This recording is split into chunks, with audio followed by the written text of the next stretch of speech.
Bon matin à vous tous. Désolé pour le petit retard ce matin, quelques petits défis techniques qu'on a eus.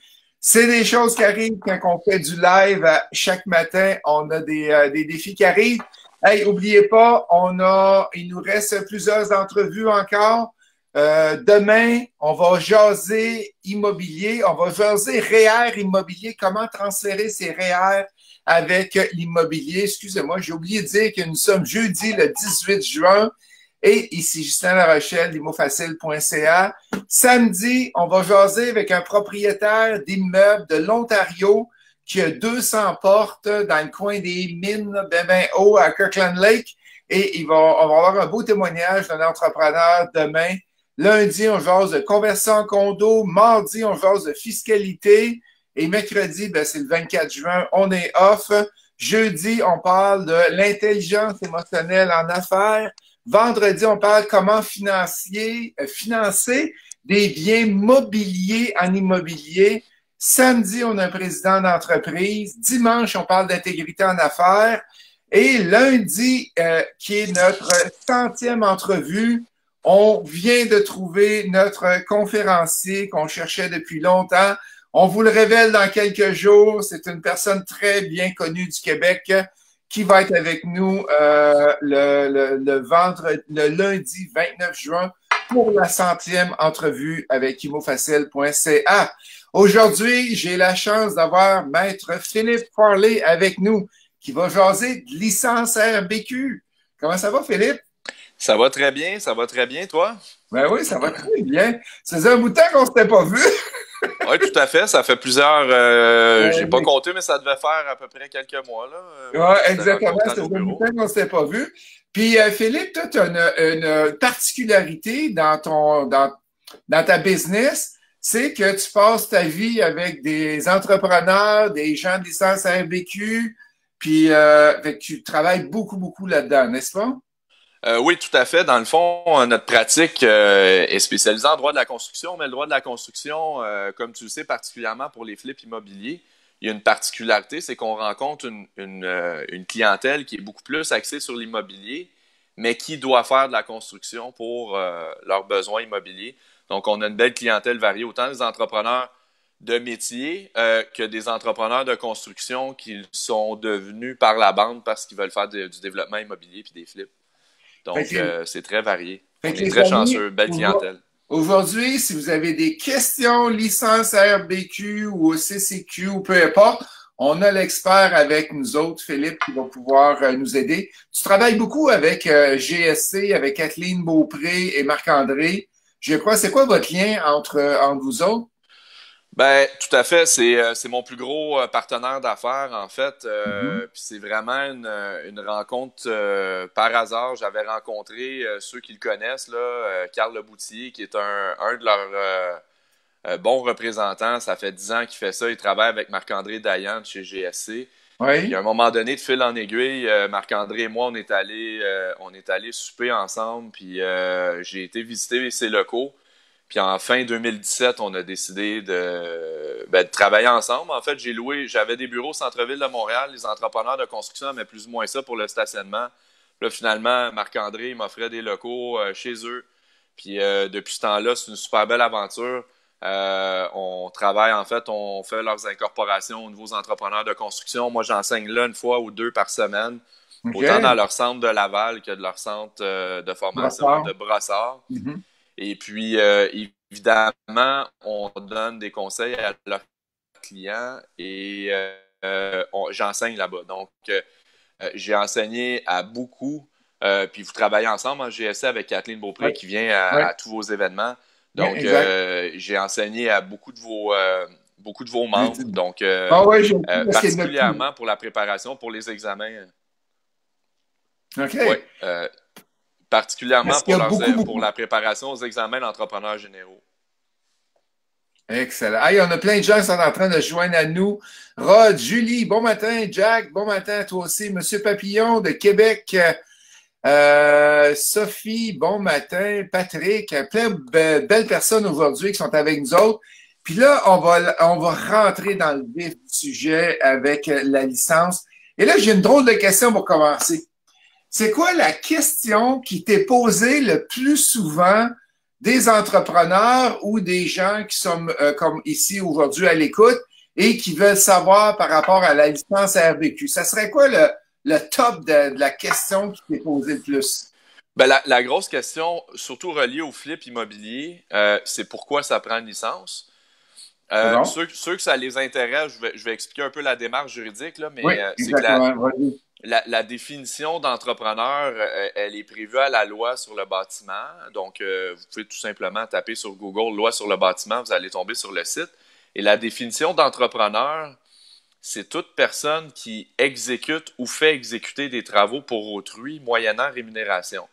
Là, évidemment, les gens qui font, puis il y a la définition de constructeur propriétaire, donc c'est toute personne qui fait exécuter ou qui exécute elle-même, mais à son profit à elle, Mhm. des travaux de construction. Donc, c'est sûr que la plupart du temps, les gens dans l'immobilier qui font du locatif, qui vont faire des rénovations pour augmenter la valeur locative des unités, eux autres, ça va être des constructeurs propriétaires. Donc, dans certains cas, il y a des exceptions. Donc, c'est pas tous les constructeurs propriétaires qui vont devoir avoir des licences pour faire exécuter des travaux. Par contre, au niveau des flips, et là, la question est souvent pourquoi, puis me semble c'est nouveau. Ouais, c'est ça. On Puis l'attend, celle-là.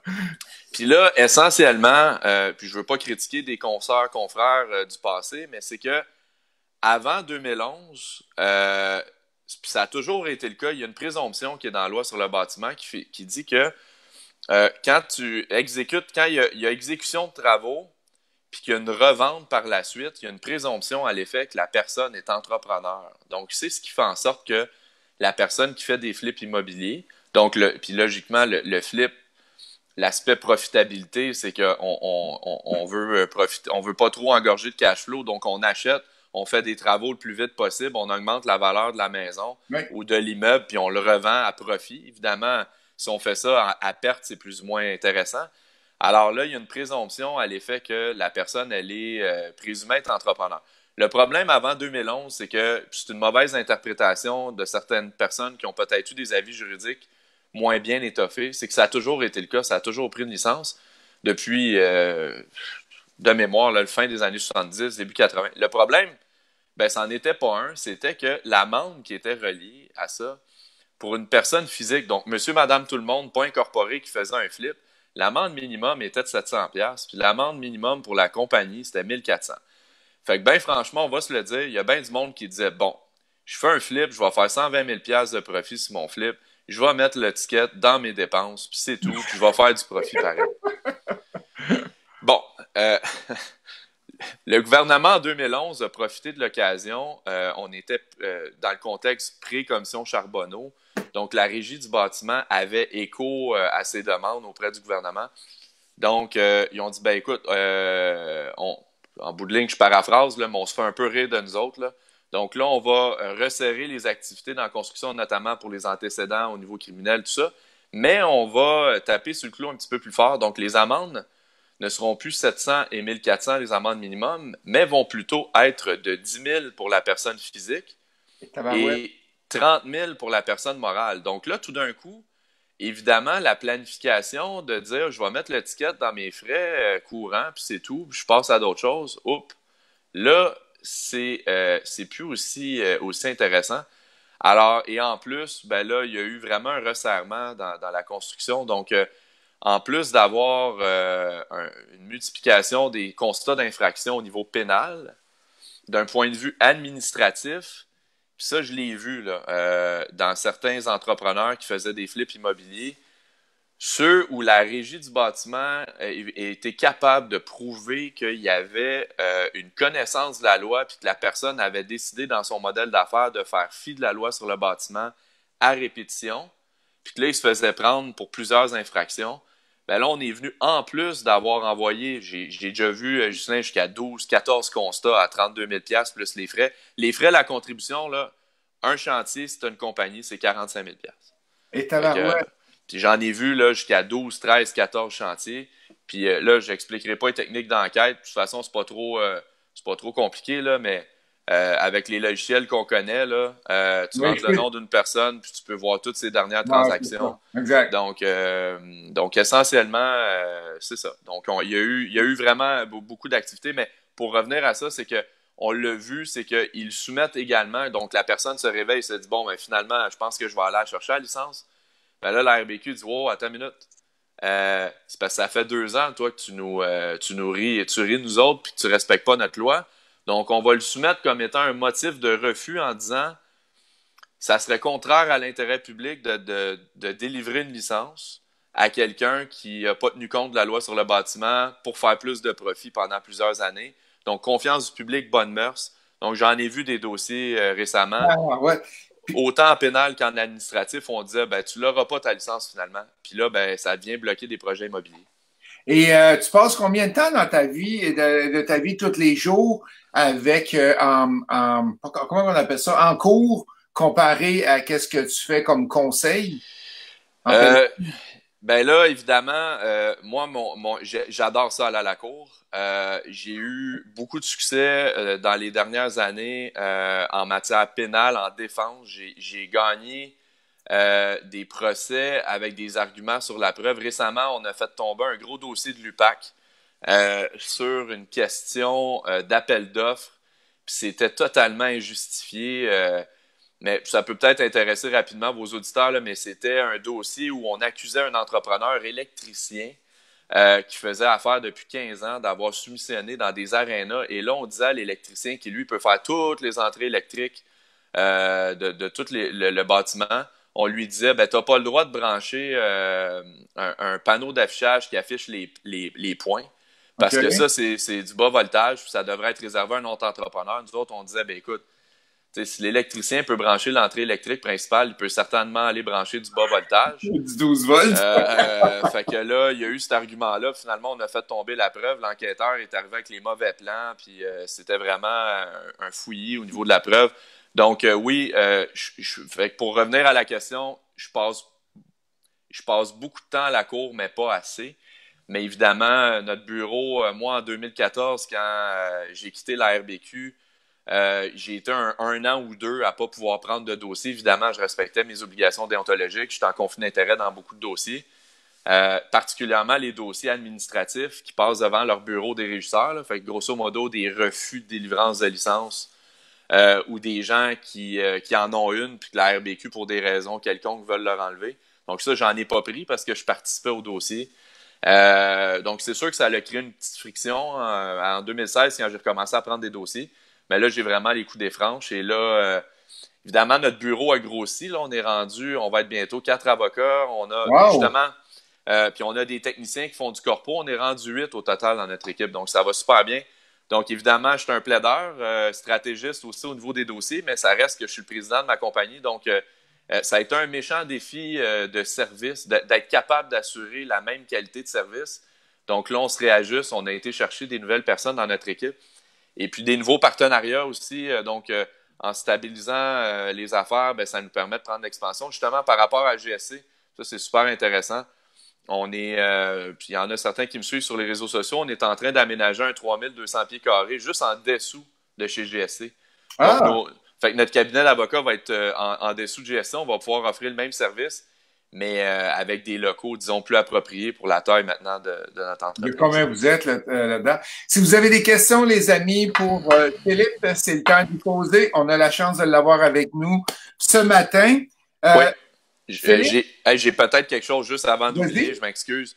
Par rapport à ma compagnie là, qui s'était fait prendre, puis il y a beaucoup de monde qui se pose sûrement cette question-là, puis je veux vraiment pas l'oublier. Là. Euh, Comment on se fait prendre quand on fait des flips puis qu'on n'a pas de licence? Puis moi, à chaque fois, là, j'ai l'impression que les gens qui font des flips pas de licence marchent sur la corde raide parce que les deux moyens que les gens se font prendre, la RBQ manque de personnel. Donc, c'est rare ils vont prendre des entrepreneurs sur le coup. Ça va être suite à une plainte. Donc, il y a quelqu'un qui va acheter un flip.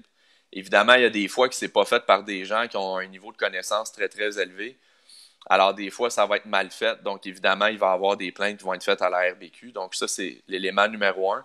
Puis, deuxièmement, ça va être des sous-traitants engagés. Donc, les sous-traitants, on s'entend, ils sont bien contents d'avoir les contrats, puis ils sont bien contents d'être payés, mais dès qu'il y a des petits problèmes, puis ils savent souvent que c'est un flip, les sous-traitants, là, notamment les électriciens, plombiers, Ah les ouais, gens ouais. du système intérieur, mais dès qu'il y a quelque chose qui ne fait pas leur affaire, puis ils savent que ça aurait dû prendre une licence, ben là, ils vont se servir de ça comme effet de levier pour négocier à la baisse ou charger des extras injustifiés. Donc, souvent, c'est vraiment ça. C'est un sous-traitant qui a travaillé sur le projet que là, il n'est pas content, il appelle la RBQ. Puis, troisièmement, comme autre source, des fois, des entrepreneurs, surtout les entrepreneurs qui ont fait des flips en série, puis que là, ils vont devenir connus dans un certain marché, ben là, ils vont se faire inspecter par la CCQ. Alors, on le sait qu'évidemment, le flip a un objectif lucratif, donc les Ouais. exceptions prévues dans la loi R20 ne s'appliquent pas. Donc là, ils vont venir puis ils vont dire, ben écoute, ça prend des cartes de compétences. Et là, la CCQ va faire le volet carte de compétences, déclaration d'heures sur les rapports mensuels. Et ils vont, sans mauvais jeu de mots, ils vont flipper le dossier à la RBQ qui, elle, 5, 6, 7, 8 mois après, va faire une enquête. OK. Fait que c'est comme Ouais. ça qu'ils réussissent à les trouver.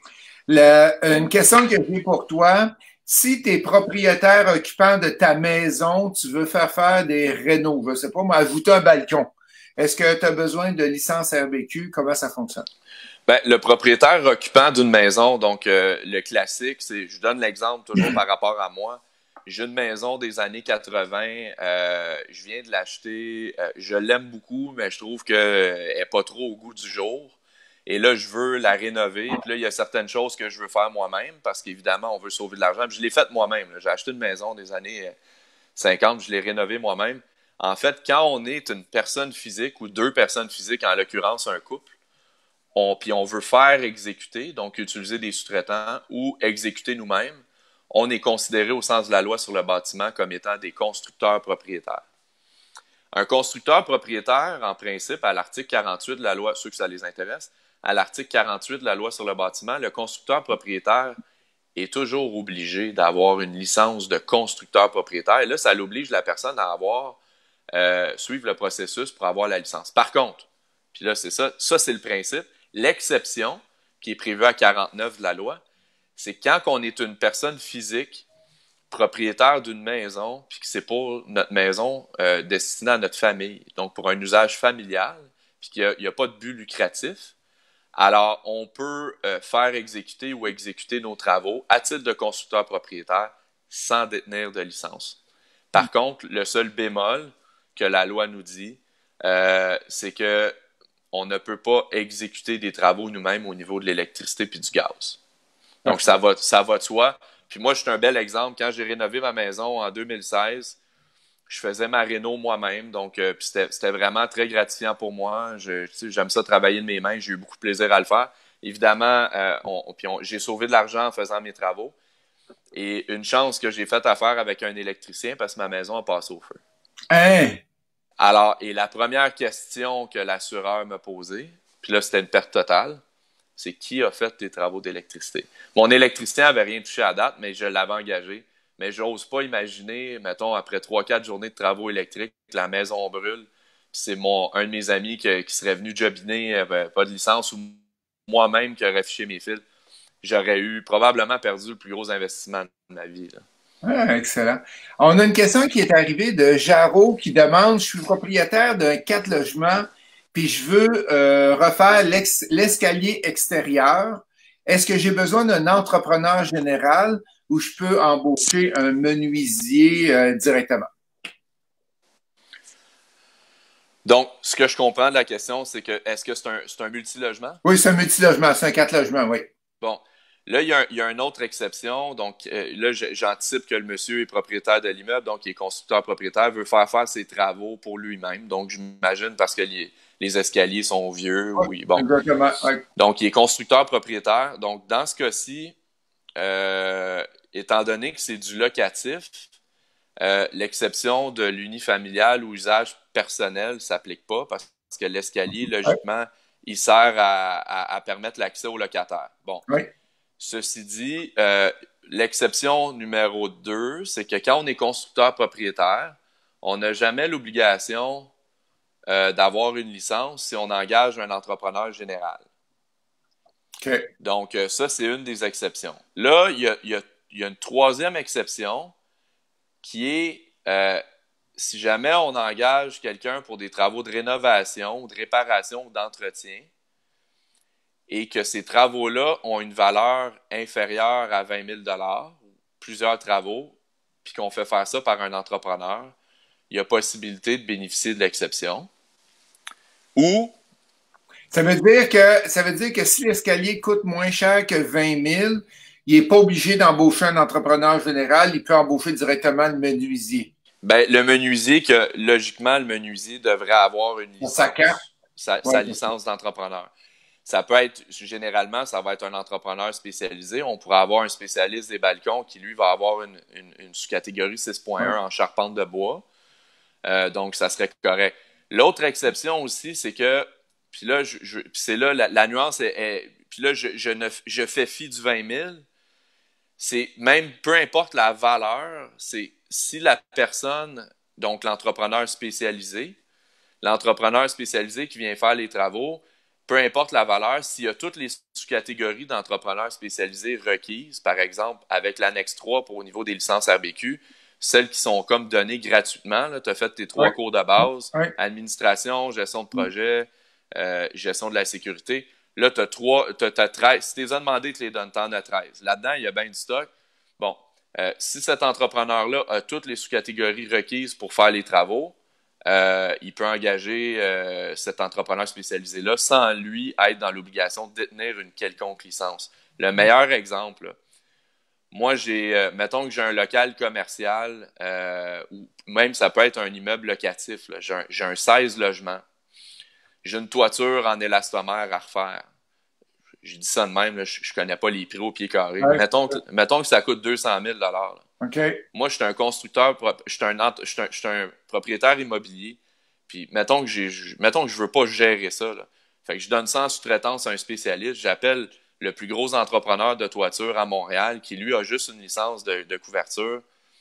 Ben, évidemment, moi, j'ai pas besoin d'une licence de constructeur propriétaire. Je m'engage à un spécialiste qui, lui, a toutes les sous-catégories requises pour faire l'entièreté des travaux. OK. Donc, Parfait. c'est sûr que quand on est proche du 20 000 engager soi-même un charpentier salarié, ben là, c'est parce faudrait le mettre sur un payroll avec pour que ça soit conforme CCQ, il faudrait déclarer ses heures. Ça devient un peu compliqué. On est aussi bien d'engager un entrepreneur spécialisé qui, lui, va s'arranger pour faire les déclarations d'heures auprès de la CCQ. OK, excellent. Merci. Bonne réponse. Yann qui dit, juste pour être sûr de comprendre, un proprio qui engage un entrepreneur avec ses licences n'a pas besoin d'avoir lui-même une licence. Ça, c'est un proprio avec un multilogement, un propriétaire de multilogement. S'il embauche un entrepreneur général, il n'a pas besoin d'avoir ses licences à lui. Exact. Par contre, puis je donne un exemple. Moi, j'ai été élevé là-dedans. Mon oncle, il y avait une trentaine d'immeubles, puis d'ailleurs, qui a payé genre 22 000 en 1969 sur le plateau Mont-Royal. OK. Ça a augmenté un peu récemment. Oui, hein? Et là, je travaillais pour lui avant. Donc, essentiellement, lui, mettons qu'il y avait des logements, des fois, qui étaient occupés depuis 15 ans. Là, à un moment donné, il y a un départ, il met 50 000 dans le logement. Et là, il y a des travaux, évidemment, de coordination, de charpenterie, de menuiserie, d'électricité, de plomberie, de gaz, généralement.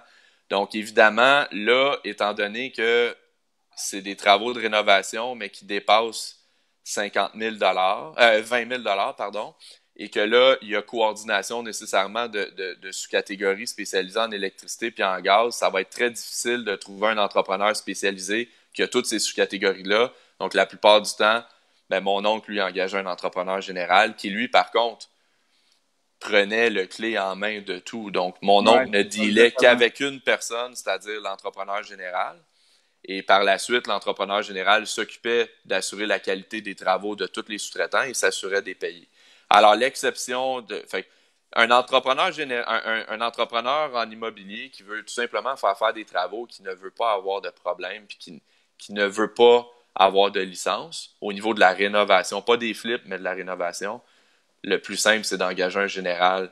Évidemment, il y a des coûts reliés à ça. Hein. Le général va prendre des frais de gestion, mais ça serait tout simplement d'engager un entrepreneur général.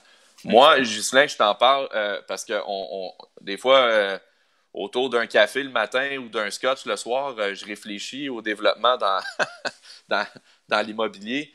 Puis j'ai attaqué, pour un gros dossier de flip, j'avais attaqué la constitutionnalité. Finalement, mon dossier s'est très bien réglé, mais j'avais attaqué la constitutionnalité des nouveaux articles de la loi sur le bâtiment. Ils ont vraiment élargi les présomptions prévues à l'article 8 de la loi sur le bâtiment, notamment pour les autoconstructeurs OK.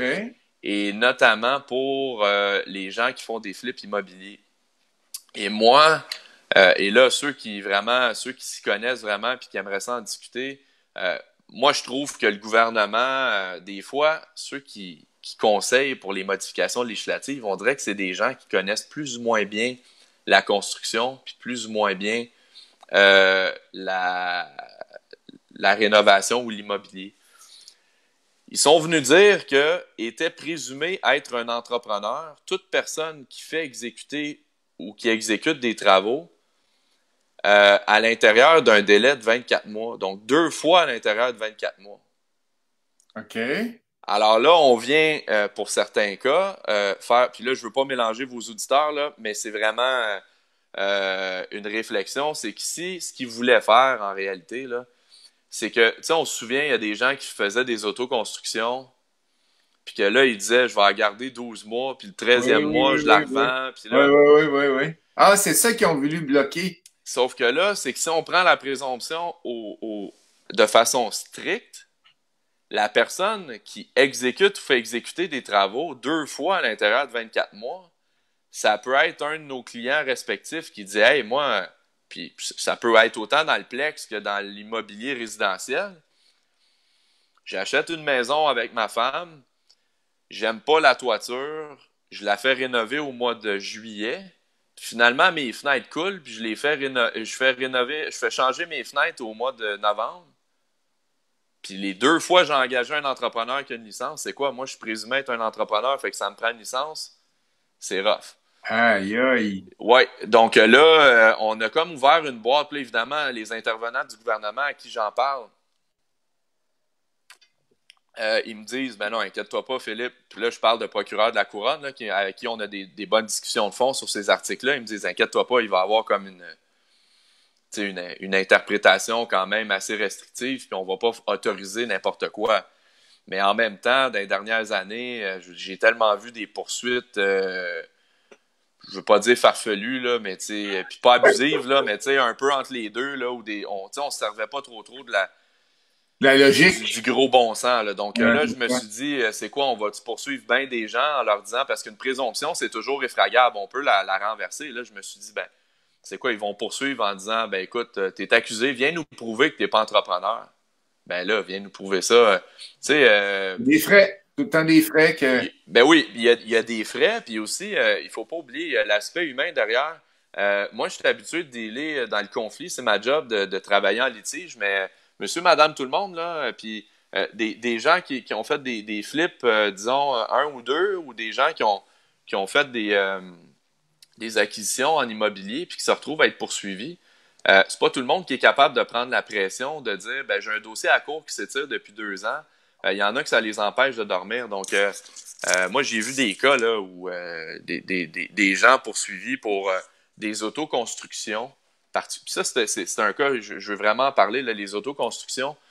J'ai vu des gens, par exemple, qui se construisaient une maison neuve. Puis ça, la RBQ met beaucoup de pression actuellement. Les autoconstructeurs qui se bâtissent, habitent jamais la maison, puis la revendent. D'un, ça prend une licence, puis il y en a beaucoup qui n'en ont pas. Ouais, qui n'en ont pas, pardon. Ouais, c'est ça. Puis surtout, ben, il y a les heures CCQ aussi qui ne sont pas déclarées, mais c'est surtout l'histoire du plan de garantie, parce que souvent, les prétentions de la RBQ, ils disent, ben là, la personne n'a pas de licence, fait une autoconstruction, ne respecte pas nécessairement les normes, puis ils n'ont pas de compétences qui sont vérifiées objectivement. Fait que là, en plus, il n'y a pas de plan de garantie. Fait que l'acheteur se retrouve avec un citron vendu par une compagnie qui est une coquille vide, puis il n'y a pas de plan de garantie. Donc, évidemment, je peux comprendre le gouvernement, mais on a vu des cas, là, j'ai fait plusieurs dossiers sur la Rive-Sud où On avait des gens qui se faisaient une autoconstruction, se séparaient, évidemment, habitaient jamais l'immeuble. Puis là, ils se faisaient poursuivre. Puis là, c'était vraiment des cas pathétiques où tu disais, écoute, là, ça prend de la jugeote. Là. La personne se sépare, là, je veux dire, c'est sûr qu'elle n'habitera pas l'immeuble. Là. Ben, viens nous l'expliquer à la course. Fait que là, tu es obligé de faire venir le couple, que ça fait 3 ans qu'ils se parlent plus, de venir dire, ben là, on s'entendait plus, on s'est chicané parce que là, moi, je voulais de la céramique blanche, puis l'autre, il en voulait de la noire, puis là, tu sais, des travaux de construction, ça peut être difficile sur le couple, je peux vous en parler longtemps. Puis, donc, on a plein de questions qui sont rentrées. Je te coupe un petit peu, Philippe. Sans problème, je vais essayer d'être plus bref. Julie qui demande, je suis présentement avec Jessie en train de suivre ma formation pour ma licence d'entrepreneur général. J'aimerais ça commencer un flip maintenant, l'acheter avec une SPA, une société par action. Est-ce que je peux le faire tout de suite ou dois absolument attendre d'avoir ma licence avant d'acheter le flip? Ben, moi, je prône toujours la conformité à 100%, donc j'ai tendance à dire avant de commencer les travaux, attendez d'avoir la licence. Par contre, l'achat, faut le savoir, hein, acheter des propriétés puis les revendre. Donc, si c'est un flip de type sans réno, là? Sans réno, là, tu sais, tout simplement, ça, là, on peut le faire. Mais évidemment, souvent, c'est des flips de type réno là, que les gens me parlent. Donc, moi, je dirais, si vous voulez acheter pour protéger la vente, achetez-le tout de suite. Par contre, commencez pas les travaux. Donc, documentez votre début de travaux pour faire en sorte que les travaux commencent une fois que la licence soit délivrée. Puis même chose, faites attention, c'est une petite parenthèse. Quand on n'a pas de licence, on ne peut pas faire des soumissions, on ne peut pas en obtenir, puis on ne peut pas exécuter ni faire exécuter. Donc, moi, je ferais bien attention avant de faire des soumissions aussi. D'accord. On peut faire un budget, qu'elle fasse faire un budget peut-être par un professionnel, un architecte ou un technologue qui fait un budget de construction, puis que c'est pas lui qui va faire le travail, ben ça ne demande pas de licence. Ouais, c'est un bon point, ça. Jasmin qui demande, en résumé, en tant que propriétaire d'immeubles à revenus, tu ne peux pas faire de rénovation toi-même. Est-ce bien le cas? Non, à titre de propriétaire d'immeubles à revenus, puis là, il y a eu je ne veux pas rentrer trop dans les détails, mais il y a eu un assouplissement au niveau, parce que ça devenait ridicule, là. On s'entend que dans le marché, tout le monde le faisait, mais ça devenait ridicule qu'un propriétaire d'un duplex ou d'un triplex ne puisse pas aller réparer un trou dans un mur puis peinturer le logement en haut parce que il y avait un trou dans un mur, il fallait faire une page de plâtre ou réparer un bout de comptoir. Fait que ça, c'était au niveau des cartes de compétences CCQ. Alors, tout le monde le faisait pareil. Là, puis là, il y a eu un assouplissement là-dessus. Et là, par contre, au niveau des licences, les propriétaires de locatifs peuvent faire des travaux eux-mêmes, mais en autant que ça soit des travaux en bas de 20 000 Okay. Puis on ne touche pas à l'électricité ni à la plomberie. Mais là, il y a toujours la réserve des cartes de compétences. Donc, ça devient un peu difficile, là, les travaux de finition. Donc, moi, au niveau, je ne veux pas parler des cartes de compétences, mais au niveau RBQ, je ne vois pas le problème à ce qu'un constructeur propriétaire aille repeinturer un logement lui-même. Parfait. Jarreau qui demande, en utilisant un entrepreneur général qui fait de la sous-traitance, est-ce qu'il y a des choses qu'on devrait faire pour éviter d'avoir des hypothèques de construction, des hypothèques légales de construction sur l'immeuble? Payé, probablement? Exact. Ben, là, la question, c'est que le monsieur est entrepreneur général? Non, il n'est pas entrepreneur général. En utilisant un entrepreneur général. Bon. Fait que lui, il embauche un entrepreneur général. L'entrepreneur général embauche des sous-traitants comme l'électricien, etc. Oui. Qu'est-ce qu'on fait pour éviter d'avoir une hypothèque légale de construction? Bon, puis là, je fais attention parce que je représente beaucoup d'entrepreneurs généraux et beaucoup d'entrepreneurs spécialisés. Évidemment, moi, dans mes cours, puis ceux qui suivent mes cours le savent, là, je mets beaucoup d'emphase là-dessus. Les entrepreneurs généraux et surtout les spécialisés doivent faire attention à leurs créances dans l'industrie de la construction. Alors, j'encourage tous les entrepreneurs spécialisés, qui d'ailleurs souvent n'ont pas de contrat directement avec le propriétaire, de dénoncer leur contrat de sous-traitance au propriétaire et le cas échéant, s'ils ne sont pas payés, préventivement d'aller publier une hypothèque légale sur l'immeuble. Mais évidemment, là, la question est à l'opposé. Donc, on me demande de dire, puis là, c'est un propriétaire qui me pose la question. La meilleure des choses, c'est que vous pourriez, là, c'est pour ça que certains clients n'auront peut-être pas ça, mais vous pourriez mettre une clause dans votre contrat avec l'entrepreneur général à l'effet que lui renonce à son droit à l'hypothèque légale de la construction et qui va s'engager à exiger la même chose de ses sous-traitants. Mais c'est un petit peu un vœu pieux parce qu'il n'y a personne, la plupart du temps, qui va vouloir signer ça. Ben non, c'est sûr. Parce que là, s'il ne paye pas, le client, ça se retrouve dans une action personnelle puis sans garantie. Alors, la plupart du temps, le général ne fera pas ça. Par contre, ça, c'est intéressant pour ceux qui sont entrepreneurs aussi, mais je vais faire le résumé, mais la meilleure façon de s'arranger pour pas qu'il y ait d'hypothèque légale de la construction, c'est que quand le sous-traitant ou le fournisseur de matériaux va envoyer sa lettre de dénonciation au propriétaire, c'est une lettre essentiellement que le sous-traitant dit « Bonjour, je m'appelle Jean-Pierre, je suis le président de ABC Électrique, je m'en viens faire des travaux sur votre propriété pour une valeur de 35 000 puis on rénove telle unité, telle unité, telle unité. Donc, j'ai totalement confiance en mon général, mais je veux protéger ma créance dans l'éventualité où je n'étais pas payé, puis bénéficier de mon droit à l'hypothèque légale de la construction. » Fait que premièrement, le propriétaire se demande en lisant ça, j'ai-tu autorisé des travaux électriques? La réponse est oui, je fais rénover plusieurs unités. Parfait. Deuxièmement, ça donne un droit au propriétaire de retenir une somme suffisante, donc généralement la somme qui est inscrite sur la lettre, sur la créance qu'il doit lui-même à son général. Fait que dans le fond, la façon de se protéger, c'est de se faire un calendrier, faire une liste de tous ceux qui ont dénoncé, on additionne tous les montants, puis ça nous donne le droit de retenir cette somme-là sur la somme globale qu'on doit au général, puis dire au général, écoute, moi je vais te payer, il n'y a pas de problème, mais donne-moi des quittances partielles ou des quittances finales qui viennent dire que tous tes sous-traitants ont été payés et qui renoncent à leur droit à l'hypothèque légale parce qu'ils ont été payés.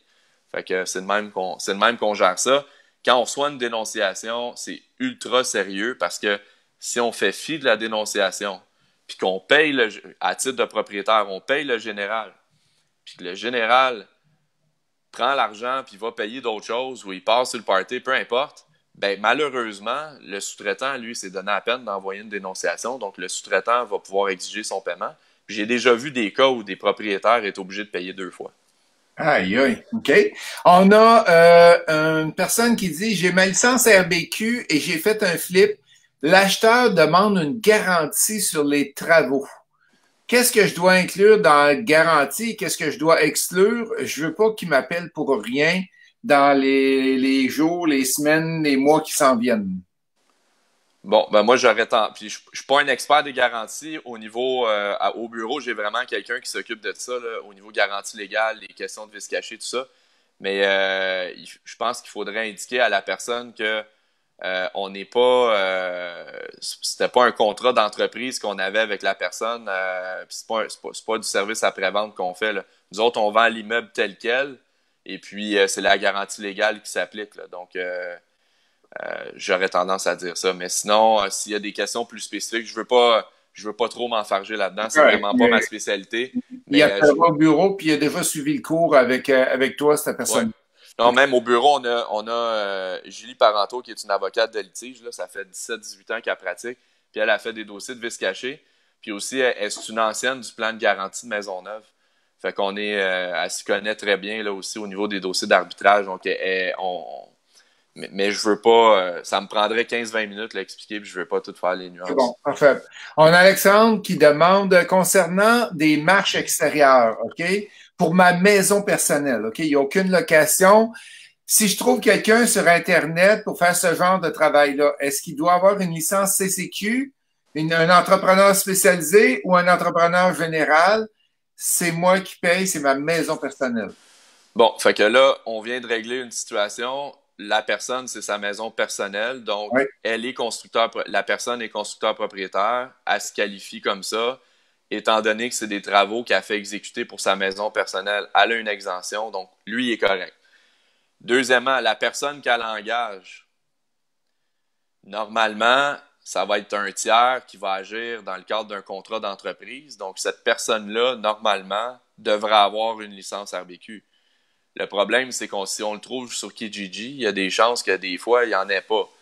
Fait que c'est très rare que, en fait, j'en ai jamais vu où la RBQ poursuivrait le propriétaire de la maison. Souvent, la RBQ va aller voir le propriétaire de la maison, puis donne-moi tous les papiers puis les preuves qui font en sorte qu'on va poursuivre ton gars qu'on a trouvé sur Kijiji. Fait que c'est ça le problème. L'entrepreneur qui fait des travaux de béton, moyennant rémunération, sur un balcon qui est relié à l'immeuble, ça y prend une licence d'entrepreneur spécialisé.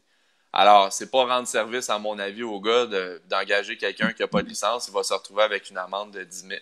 Puis les montants ont été indexés. Hein. C'est rendu à peu près 11 500 puis 32 000, dépendamment si c'est une compagnie ou pas. Okay. Donc oui, ça prend un entrepreneur. Puis là, s'il ne paye pas, c'est son beau-frère qui vient, ben là, c'est autre chose ou c'est la même affaire? C'est autre chose. Au niveau des bénévoles, au niveau CCQ, c'est vraiment différent. Je ne veux pas m'y attarder parce qu'il y a tellement de nuances. Parfait. Dépendamment du type d'immeuble, le nombre d'unités, puis le type de travaux. Mais de façon générale, un entrepreneur, puis là, la RBQ n'a pas toujours été d'accord avec moi, là, mais moi, j'irai à la Cour suprême pour le prouver. Là. Un entrepreneur, c'est quelqu'un qui exploite une entreprise. Puis quelqu'un qui exploite une entreprise, ça fait pas ça bénévolement. Si vous connaissez des entrepreneurs qui travaillent bénévolement tout le temps, là, vous me le direz, je vais aller leur faire un petit pep talk, là, mais ça faut faire de l'argent. Bon, alors pour moi, quand je m'en vais chez mon beau-frère, et là que je l'aide à peinturer son sous-sol, puis que je l'aide à faire des travaux de céramique dans un chantier, pas dans le neuf, hein, dans de la réno, là, propriétaire occupant, je m'envoie mon beau-frère, puis je fais ça. Le beau-frère n'a pas besoin, puis moi, j'ai pas besoin de licence pour faire ça. Okay. Dès qu'il y a une rémunération, puis là, ça a été même...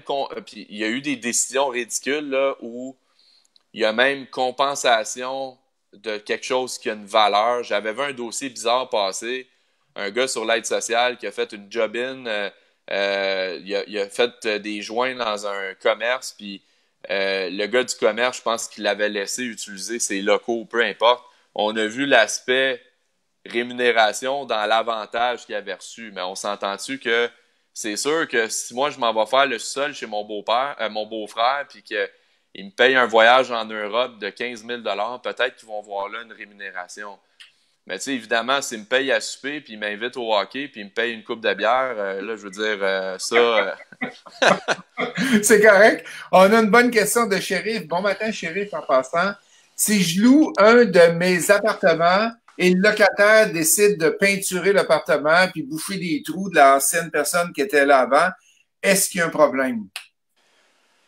Un problème pour le propriétaire ou un problème pour le locataire? Pour les deux, ben, de toute façon, je veux dire, je vois pas comment le propriétaire, d'un point de vue RBQ, pourrait être accusé parce que ce que je comprends, c'est que le locataire a entrepris lui-même ces travaux-là. Exactement. Il a peinturé son appartement. Bon, donc là-dessus, je vois pas le problème.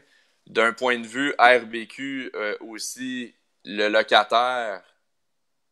Puis là, c'est bizarre, je vais essayer de l'expliquer comme il faut, là.